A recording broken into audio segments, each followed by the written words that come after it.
자, 오늘 이 시간에는 법인의 정관 변경입니다.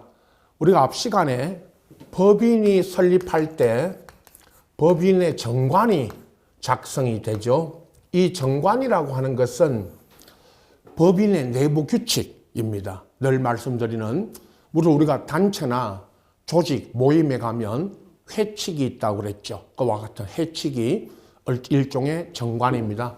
이 법인이 설립될 때 작성했던 정관 변경입니다.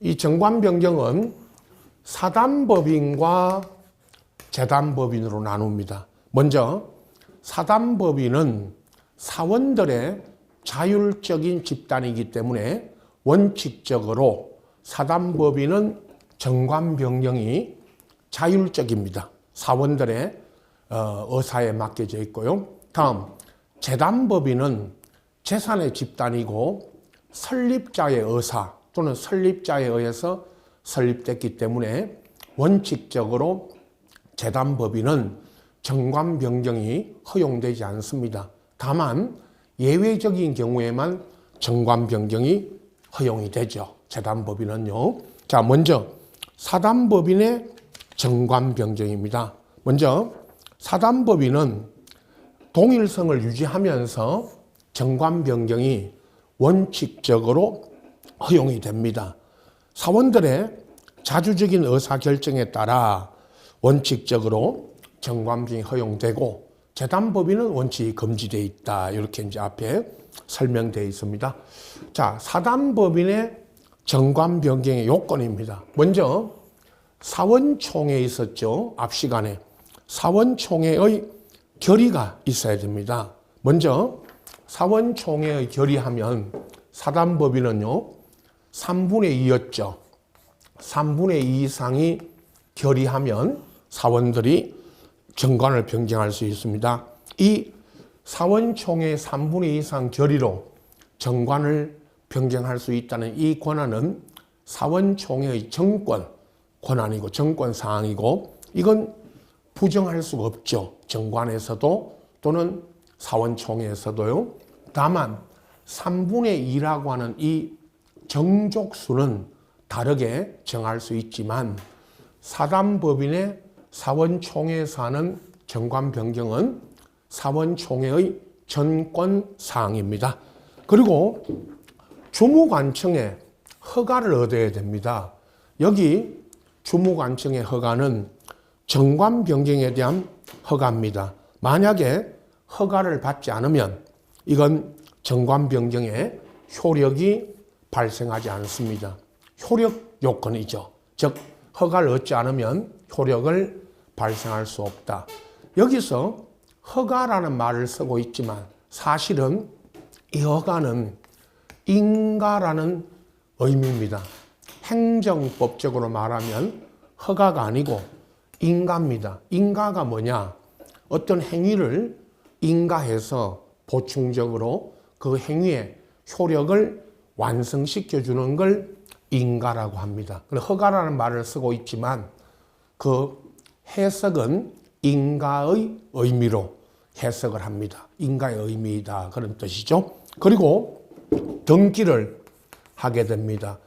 물론 정관 변경이 등기해야만 제3자에게 대항을 할 수 있죠. 이런 정관 변경하는 등기는 대항 요건입니다. 그래서 허가는 효력 요건이고 등기는 대항 요건입니다. 이렇게 정관 변경을 하게 됩니다. 자, 정관 변경의 한계입니다.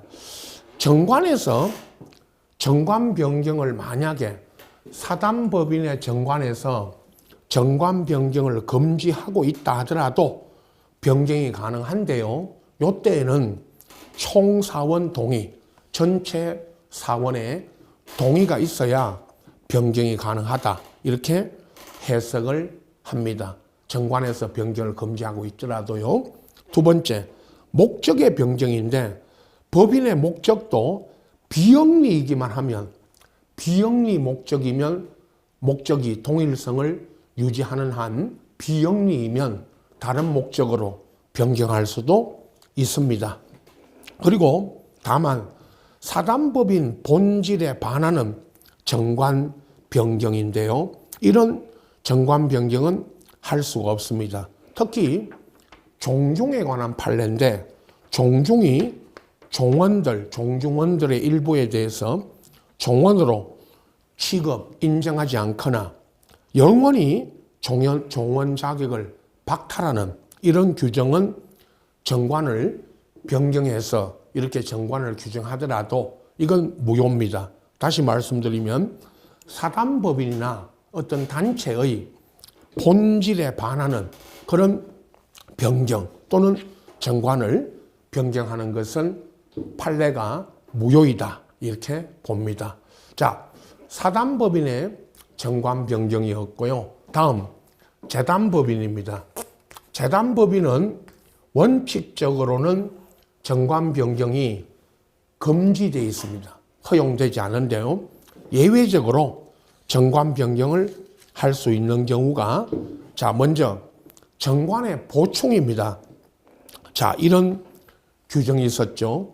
재단법인 설립자가 그 명칭이나 사무소 소재지나 이사 임면을 정하지 않고 사망했다면 이해관계인이나 검사 청구에 의해서 누가 정합니까? 법원이 정하죠. 주무관청이 아니고 법원이 정합니다. 이걸 정관의 보충이라 하고요. 다음 재단법인의 정관 변경입니다. 자, 재단법인은 다음에 그 A, B, C에 있는 세 가지 경우에만 정관 변경을 할 수 있도록 되어 있습니다. 첫째, 정관의 규정에 의한 변경인데요. 정관의 사단법인, 재단법인에서 재단법인의 경우에는 정관에서 그 변경 방법을 정하고 있죠. 그러면 정관에서 변경 방법을 정하고 있다면 이 방법에 따라 정관을 변경할 수가 있죠. 다음, 재단법인의 명칭이나 사무소 소재지 같은 거는 재단법인의 본질과는 조금 거리가 멀죠. 그래서 정관에서 변경 방법을 정하지 않더라도 재단법인 목적 달성이나 재산 보존을 위해서 이런 명칭이나 사무소 소재지 이런 건 변경할 수 있습니다. 재단법인의 명칭을 변경하거나 사무소 소재지를 변경하더라도 이러한 것들은 재단법인 본질과는 거리가 멀죠. 이건 변경할 수 있고요. 또 하나, 재단법인의 목적을 달성할 수 없다면 정관을 변경하지 않으면 재단법인 목적을 달성할 수 없는 경우에는 그때는요 설립에 그 주무관청 허가 얻어 설립 취지를 참작해서 그 목적 기타 정관을 변경할 수가 있죠. 이건 목적 달성을 위해서 재단법인의 목적 달성을 위해서 필요하다면 이때에도 변경할 수가 있죠.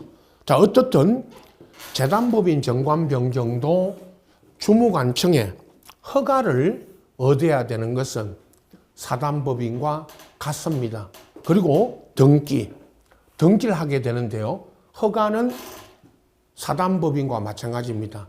주무관청 허가는 효력 요건이고 허가를 얻어야만 정관 변경이 유효하게 되고요. 등기는 대항 요건입니다. 등기하지 않으면 정관 변경을 가지고 제3자에게 뭐를 못합니다. 대항을. 그래서 허가 얻고 등기해야 되는 건 같습니다. 자, 사단법인과 재단법인의 정관 변경이 다르다는 것, 이걸 잘 정리하셔야 됩니다. 정관 변경도 꾸준히 출제가 되고 있는 중요한 부분 중에 하나입니다. 자, 이제 8번째, 법인의 해산입니다. 자, 이제 법인이 해산을 하게 됩니다. 그리고 이제 청산 절차에 들어가게 되는데요. 먼저 법인의 해산 그러면 해산 사유와 그리고 해산에 따른 청산 절차, 이것이 이제 문제가 되죠. 자, 먼저 법인 해산의 의의는 법인은 이제 본래 목적 달성을 위한 적극적 활동을 중지하고 청산 절차에 들어가는 걸 말합니다. 해산으로 바로 법인이 소멸하지 않고요. 권리 능력이 소멸되지 않고요. 해산 등기, 청산 절차를 거쳐서 해산 관련 등기를 함으로써 권리 능력을 완전히 이제 잃게 됩니다. 자, 해산 사유 보십시오. 법인의 해산 사유 그러면 먼저 사단법인과 재단법인의 공통된 해산 사유가 있죠. 보시면 첫째, 존립기간 만료 기타 정관이 정한 해산 사유가 발생했습니다. 두 번째, 법인이 목적을 달성했거나 또는 목적 달성 불능입니다. 불능은 불가능이죠. 그리고 파산, 법인이 파산을 하게 되면 법인의 재산으로 법인 채무, 빚을 다 못 갚게 되면 빚이 채무가 재산보다 많게 되면 파산을 하게 됩니다. 파산은 법원에 신청을 해서 법원의 파산 선고로 이제 법인은 해산하게 됩니다. 그리고 법원이 이끌어가는 파산 절차를 밟게 되죠. 그리고 설립허가 취소입니다. 주무관청이 법인이 뭘 잘못하면 설립허가를 취소를 하게 됩니다. 그러면 법인의 설립허가가 주무관청에 의해서 취소가 되면 요건 비소급표 철회죠. 그때까지 취소될 때까지 법인의 활동은 유효고 취소되면 그때부터 법인은 해산하게 되니까 취소는 그때부터 효력이 생기는 소급표가 없는 비소급표적인 취소입니다. 일종의 철회의 의미죠. 그리고 사단법인에만 있는 특유한 해산 사유가 두 가지가 있죠. 하나는 사단법인의 사원이 없게 됐습니다. 한 명도 없게 된 걸 말합니다. 만약에 한 명이 있으면 1인, 사원이 1인이라도 있으면 그건 해산하지 않습니다. 1인도 사원이 한 명도 없게 된 경우입니다. 사원이 없어지면 사단법인은 사원이 없어지면 해산하게 되죠. 1인이 남아있는 경우에는 해산 사유가 되지 않습니다. 그리고 총사원, 자, 총의 결인데 해상결입니다. 앞전에도 한번 소개했죠. 총사원 4분의 3 이상의 결의, 특별 의결 정족수죠. 우리 앞에 나온 정관병정 3분의 2, 해상결의 4분의 3, 이 두 가지는 특별 의결 정족수입니다. 물론 이 권한도 4분의 3 결의로 해산하는 이 해상결의도 사원총회의 정권 사항입니다. 요 둘은 사원이 없게 되거나 4분의 3 이상의 결의로 해산하는 이 두 가지의 해산 사유는 사단법인에만 있고 재단법인은 없죠. 재단법인은 사원이라는 게 없습니다. 그래서 이런 4분의 3 결의도 없죠. 재단법인의 경우에는 꼭 구분하시고요. 그리고 해산의 등기와 신고인데 이건 해산했다는 법인이 해산했다는 등기와 신고입니다.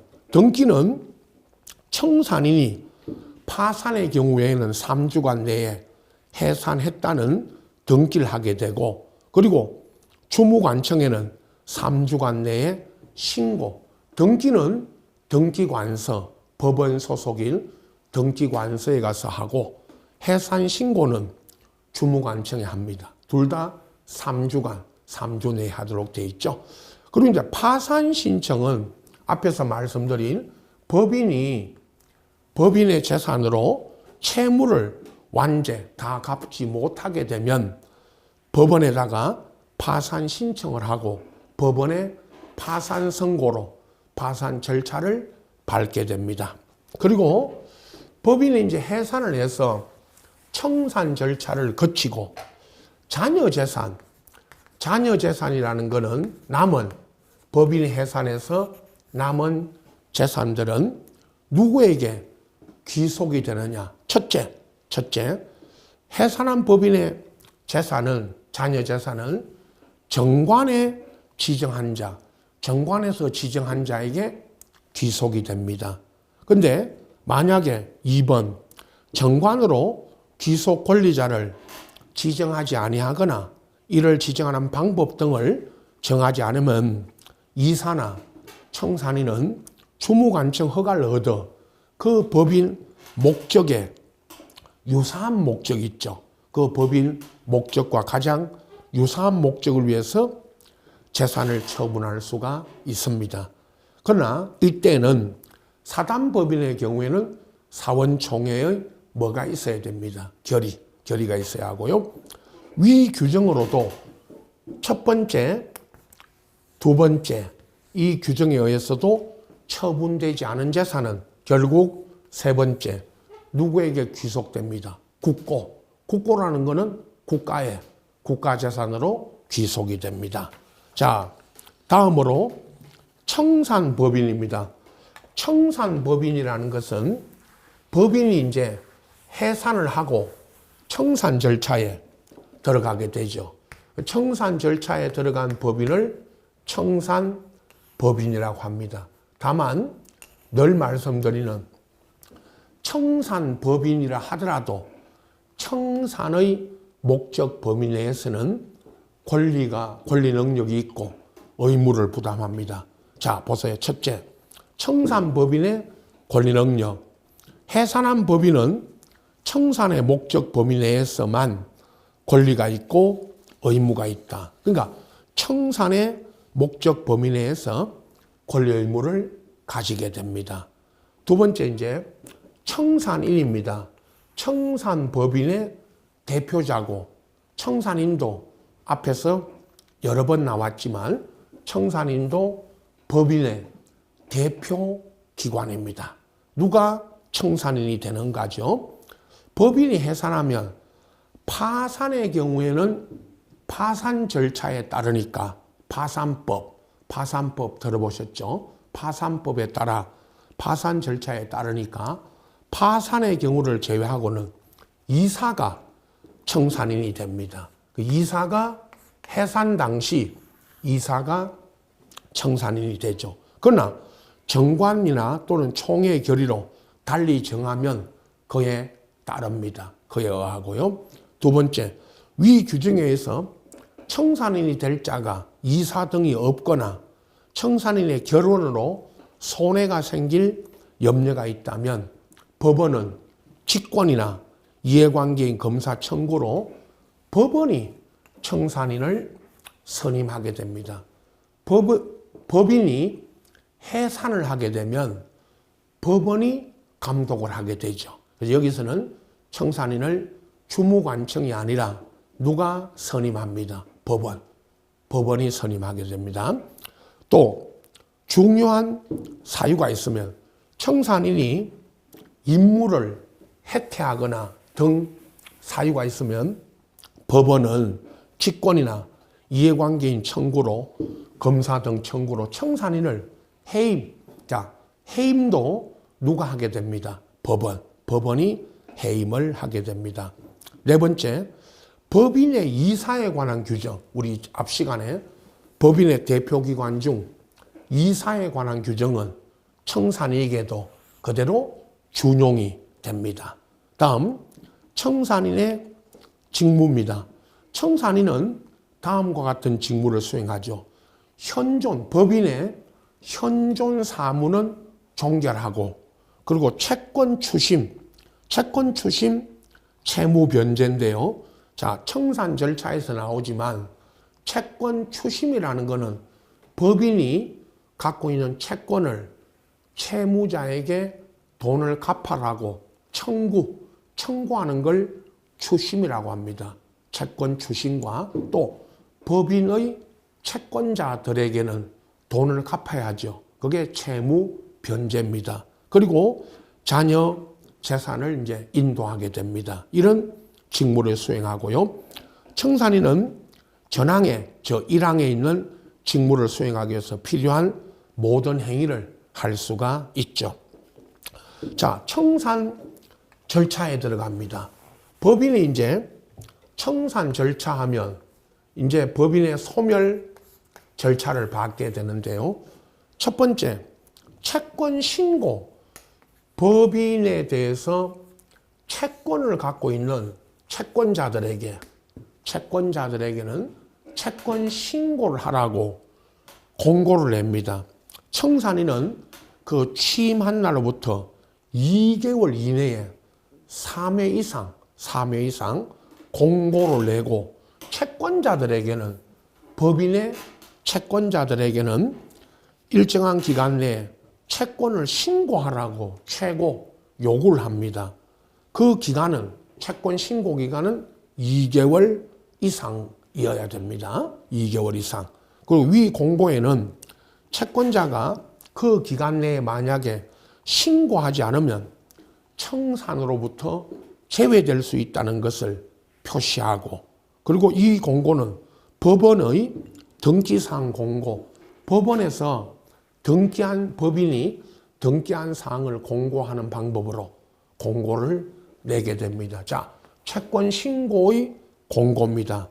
그리고 채권 신고의 최고는 청산인이 알고 있는 채권자들, 법인 채권자들을 청산인이 알고 있죠. 알고 있는 채권자들은 채권자들에 대해서 각각 채권 신고를 하라고 최고를 하고, 알고 있는 채권자는 청산에서 제외하지를 못하게 돼 있죠.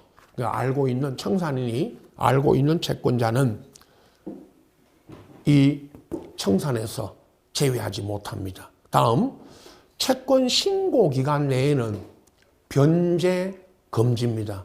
청산인은 채권 신고 기간 내에는 채권자들에게 변제를 못합니다.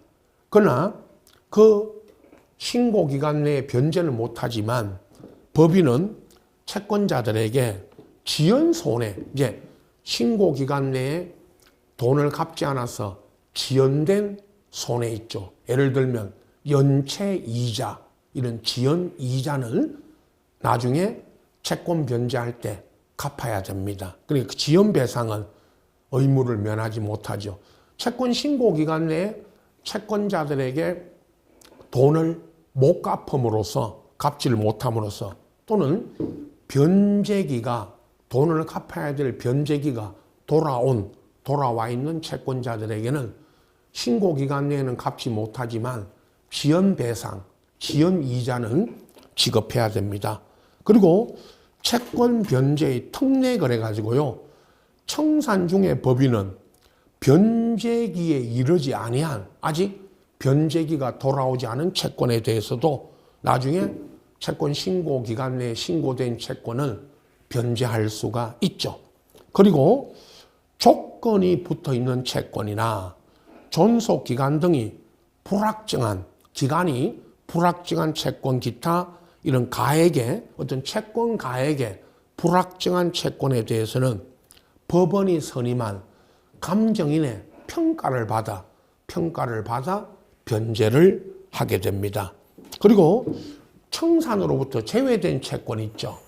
청산에서 제외된 채권들은 신고하지 않거나 채권 신고 기간 내에 신고하지 않아 청산으로부터 제외된 이런 채권자들에게는 법인이 채무를 완제하고 신고한 채권자들에게 먼저 돈을 갚고, 그 귀속 권리자, 자녀재산 귀속 권리자들에게 인도하지 않은 재산에 대해서 이제 변제를 청구할 수 있죠. 신고하지 않은 채권자들은 먼저 변제를 하고 남은 재산에서 청구받아갈 수 있습니다. 그리고 청산 중에 파산입니다. 청산 중에도 법인의 재산이 채무를 완제하지 못하는 것이 분명하다라고 한다면, 완제하기 부족함이 분명하다면 청산인은 지체 없이 법원에다가 파산 신청을 하고 이제 파산 절차로 들어갑니다. 이때는 청산인은 파산이 이제 선고되면 법원에 파산관제인 하면 파산재산 관리인, 파산 절차를 끌어가는 법원이 선임한 파산관제인에게 그 사무를 인계함으로써 임무가 종료됩니다. 청산인의 임무요. 자, 청산 종결의 등기와 신고인데, 청산이 완전히 종결되면 이제 청산인은 3주간 내에 완전한 해산이 됐다는 등기를 하고 주무관청에는 신고합니다. 이때 청산이 종결된 등기를 함으로써 법인은 권리 능력을 잃게 됩니다. 소멸하게 되죠. 그리고 해산과 청산에 대한 검사 감독은 누가 합니까? 법원. 자, 일반적 법인 사무는, 통상적 사무는 누가 감독합니까? 주무관청이. 근데 해산부터는 해산 이후 해산과 청산에 대한 감독은 주무관청이 아닌 법원이 합니다. 자, 여기까지 법인의 해산과 청산 절차였습니다. 다음, 법인의 등기입니다. 법인의 등기는 전체적으로 쭉 읽어보시고 두 가지를 이야기했죠. 하나는 법인의 설립 등기, 법인 설립에서, 우리 맨 앞에 법인 설립에서의 등기는, 설립 등기는 법인의 성립 요건이고요. 설립 등기는 법인의 성립 요건이고, 그 외의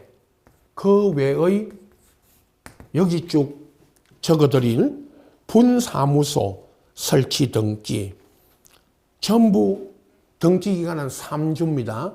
통일돼 있죠.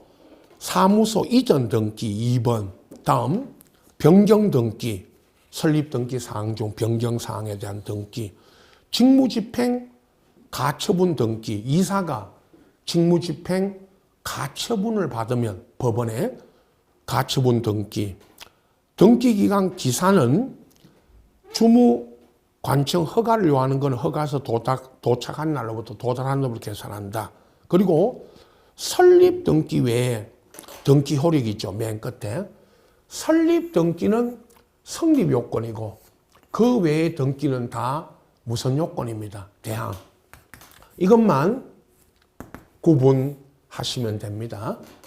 여기 등기 내용은 한번 읽어보시면 됩니다. 제가 다 읽어드리지 않아도 여러분 법 조문만 읽어보시고, 묻는 것은 등기 기간은 3주라는 거 알고 계시고요. 각종 등기는 다 3주간 내에 하는 걸로 그 사유가 발생한 날로부터 3주 통일되어 있고요. 설립 등기만 성립 요건이고 그 외에 나머지 이 등기들은 다 대항 요건입니다. 이렇게 구분하시면 됩니다. 다음, 법인의 벌칙입니다. 법인은 이사, 감사, 청산인 등이 다음 행위를 하면 500만 원의 과태료입니다. 자, 이 과태료가 부과된다는 것 마찬가지입니다. 여기도요, 쭉 한번 읽어보시면 됩니다. 법인 등기를 해태하거나 재산 목록, 사업명부 등을 작성하지 않거나 부정하게 기재하거나 법인이 주무관청, 법원 검사 감독을 방해하거나 또는 주무관청 총회에 대해 사실 아닌 허위 사실을 신고하거나 그 사실을 은폐하거나 사원총회 의사록을 작성하지 않거나 방금 이 시간에 말씀드린 채권 신고 기간 내에 청산 절차에서 채권 신고 기간 내에 변제 금지 규정 위반하여 변제한 경우 채권 신고 기간 내에 채권을 변제했다는 뜻이죠. 파산 선고 신청을, 즉 파산 신청을 해태, 게을리하거나 법인의 각종 공고를 혜택, 공고하지 않거나 공고를 부정한 방법으로 부정하게 공고하면 마찬가지 500만 원 이하의 과태료를 부과받게 됩니다. 이 벌칙은 민법에 있는 이 벌칙 규정은 공법적, 행정벌적인 공법적 규정이죠. 그러나 민법 속에도 이런 공법적 규정이 있다는 사실 알고 계시고 벌칙의 내용을 묻는 것보다는 법인이 이러한 행위를 하게 되면 벌칙을 받게 된다는 사실을 알고 계시면 됩니다. 다음 법인의 마지막 부분이 12번을 보시면 권리 능력 없는 사단, 재단입니다. 여기에 권리 능력이 없다는 것은 법인으로서의 등기가 돼 있지 않은 단체입니다. 가장 대표적인 것이 사단, 재단이 있지만 법인으로 등기되어 있지 않은 종중 등의 단체, 이런 종중 등의 단체가 종중, 문중 이런 단체가 요즘 종중도 법인으로 등기하는 종중도 있습니다. 최근에. 그러나 대부분의 종중은 법인으로 등기가 돼 있지 않죠. 그냥 단체로 설립돼 있죠. 그러면 종중 등 단체를 법인 아닌 사단, 법인으로 등기되어 있지 않은 사단이라는 뜻입니다. 그리고 법인으로 등기되어 있지 않은 재단하면 재단 법인으로서의 실체는 갖고 있으나 법인으로 등기가 되어 있지 않은 그런 단체입니다. 예를 들어서요, 법인 아닌 사단 그러면 종중, 문중, 교회 있죠. 교회, 신도들의 모임, 동리에, 우리 시골 특기요, 시골 동네에 가면 동리의 주민단체, 주민들로 구성된 단체, 아파트 입주자 대표 회의라든가 분여회 있죠. 이런 단체를 권리 능력 없는 사단이라고 하고요.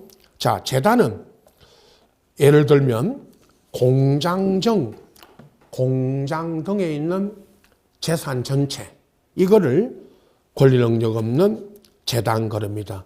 대부분 묻는 것이 사단 중심으로 제일 많이 보시는, 제일 많이 알고 계시는 종중 등 단체, 이런 단체를 생각하시면서 밑에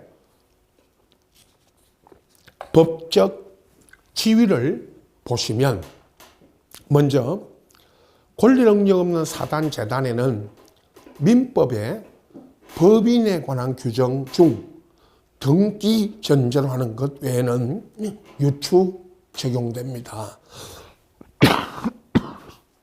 자, 법인은 설립, 등기함으로써 성립이 되죠. 그러면 권리 능력 없는 사단은 등기가 되어 있지 않으니까요. 등기가 되어 있지 않다는 것은 법인으로 등기되어 있지 않으니까 등기를 전제로 하는 규정 외에는 민법의 법인 규정, 우리 오늘까지 배운 민법의 법인에 관한 요 규정이 종중 등 단체에도 그대로 적용이 됩니다. 가장 대표적으로 물었던 게 그 2번. 따라서 이사의 대표권 제한을 등기하지 않으면 제3자에게 대항 못한다. 이건 그러면 가장 중요한 조문이죠. 이사의 대표권 제한은 등기하지 않으면 제3자에게 대항 못한다는 이 규정은 등기를 전제로 등기해야 대항할 수 있다는 등기를 전제로 하는 민법의 규정이죠.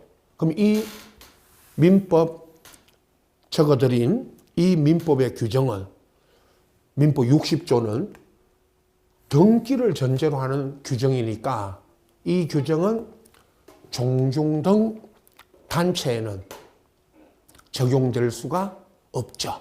이건 적용이 안 됩니다.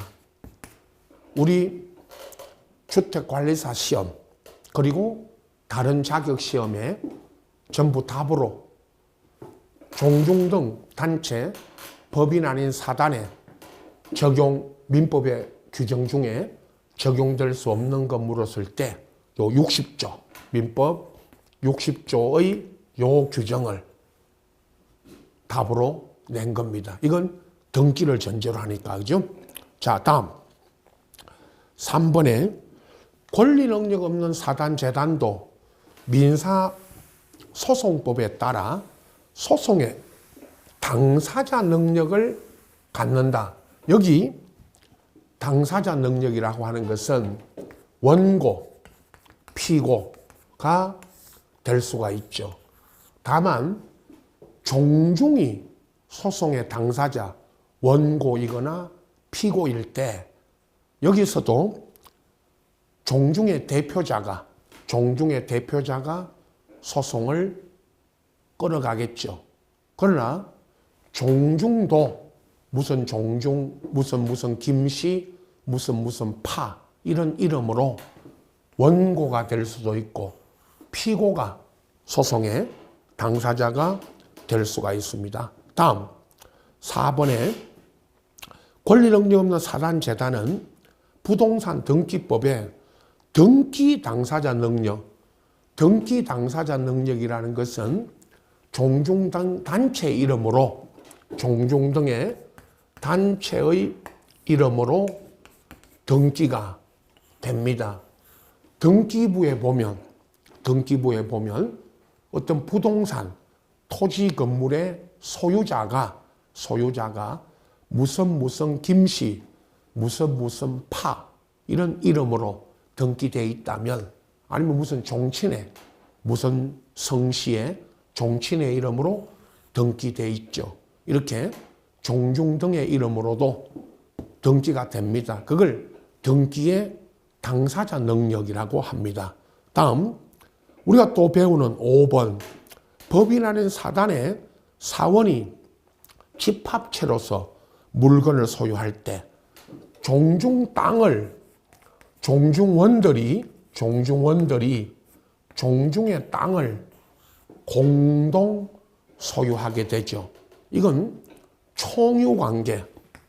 총유라는 것은 우리가 나중에 물권법에 가면 공동소유에서 공동소유 중 세 가지가 있죠. 공유라는 게 있고요. 합유, 공유, 합유, 총유가 있습니다. 그러면 종중 땅을 종중원들이 공동 소유하게 되는데 총유 관계, 요 총유라는 관계로 공동 소유합니다. 총유에 관해서는 물권법 소유권 편에 가면 공동 소유할 때 총유를 설명드릴 겁니다. 일단 종중 땅을 종중의 구성원들, 종중원들의 총유 관계가 됩니다. 그리고 6번 법인 아닌 사단 등의 대표자가 종중 등 단체의 대표자가 만약에 타인에게 불법행위를 하면 물론 직무상 불법행위를 하면 법인 아닌 사단 종중이 그 피해자에게 불법행위 책임을 져야 된다는 민법의 법인의 불법행위에 관한 규정이 이 종중 등 단체에도 그대로 적용이 됩니다. 마찬가지죠. 법인의 대표자나 종중의 대표자가 직무상 불법행위를 하면 법인이나 종중이 책임을 져야 됩니다. 다음 사원이 없게 되면 특히 법인 아닌 사단, 종종 등 단체도 사원이 없게 되면 우리 오늘 이 시간에 배운 것처럼 청산 절차를 거쳐야 소멸합니다. 물론 등기는 하지 않지만 청산 절차는 거쳐야 된다는 거죠. 그리고 8번 비법인 사단이 분열됐죠. 여러분 교회가 둘로 교회 신도들이 다투어서 교회 신도가 둘로 분열돼서 한 단체는 남아있고 나머지 교인들이 탈퇴를 해나갔죠. 교회가 둘로 분열돼서 남아있는 교인과 탈퇴해 나간 교인들 간의 분쟁인데요.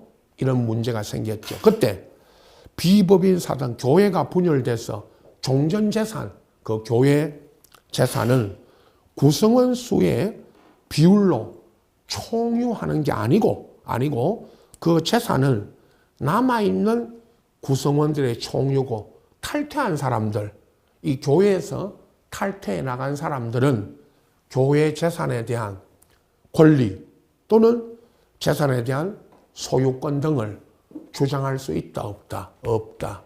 과거의 판례는 교회가 분열되면 그 분열된 남아있는 교인들과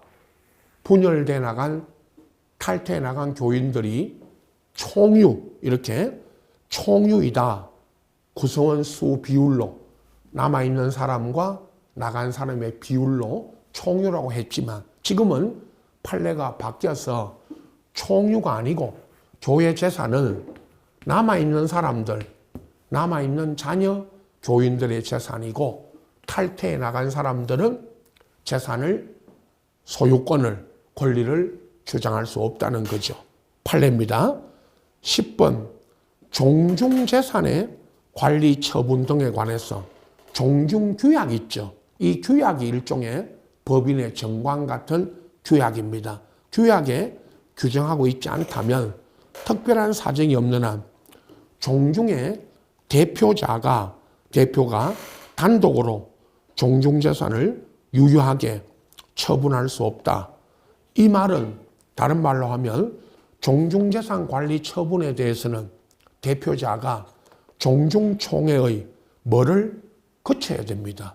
결의.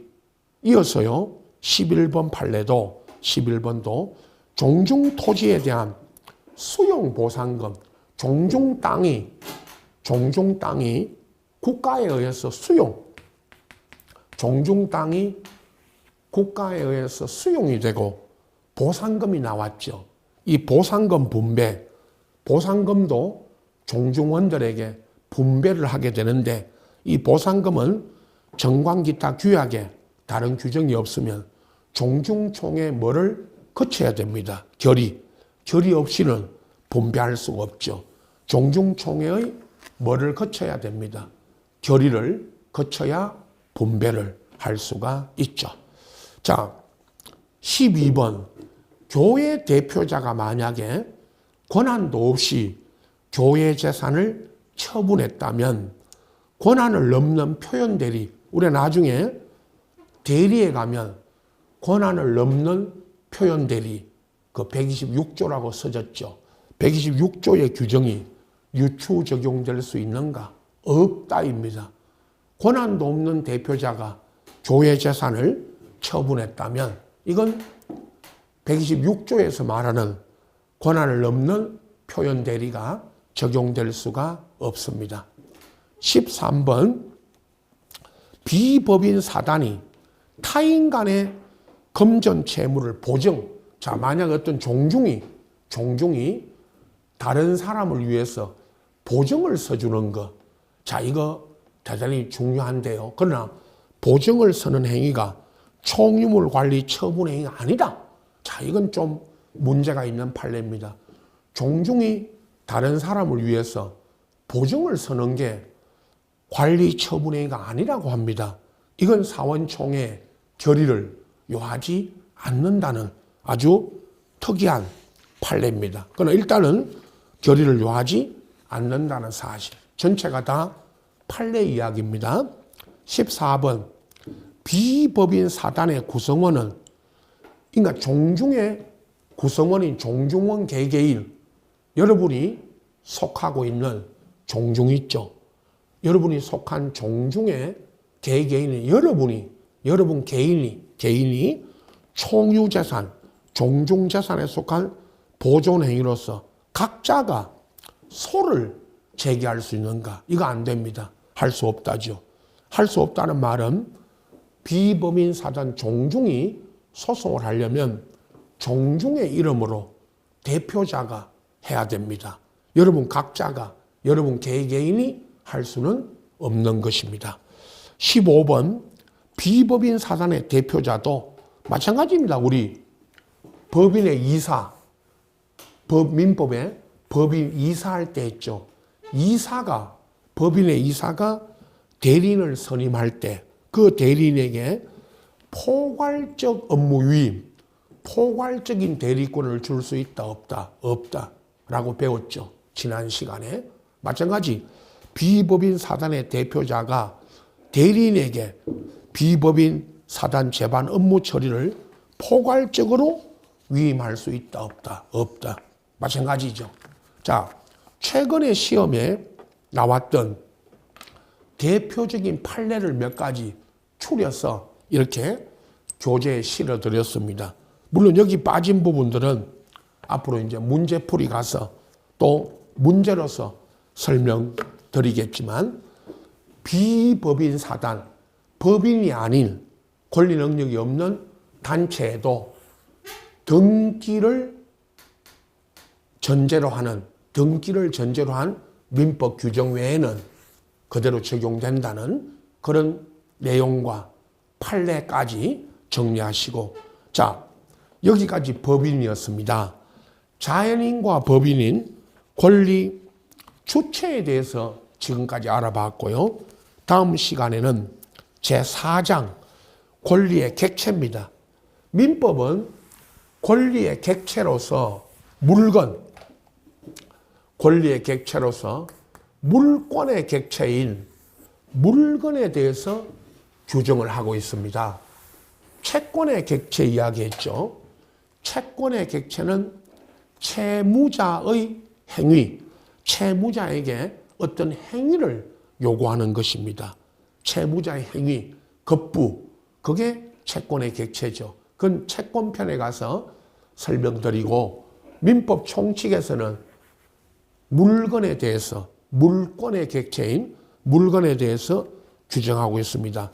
물건의 의와 분류, 그리고 대표적인 분류인 부동산과 동산, 그리고 주물과 종물, 원물과 과실 등등에 대해서 규정하고 있습니다. 그럼 이제 권리의 객체가 이제 끝나게 되면 이제 법률 행위, 권리의 주체와 권리의 주체가 권리의 객체에 대해서 계약을 하거나 하는 법률 행위로 넘어가게 됩니다. 어떻든 쉬었다가 다음 시간에, 오늘 둘째 시간에는 권리의 객체인 물건에 대해서 알아보도록 하겠습니다. 자, 10분간 쉬었다가 이어가겠습니다.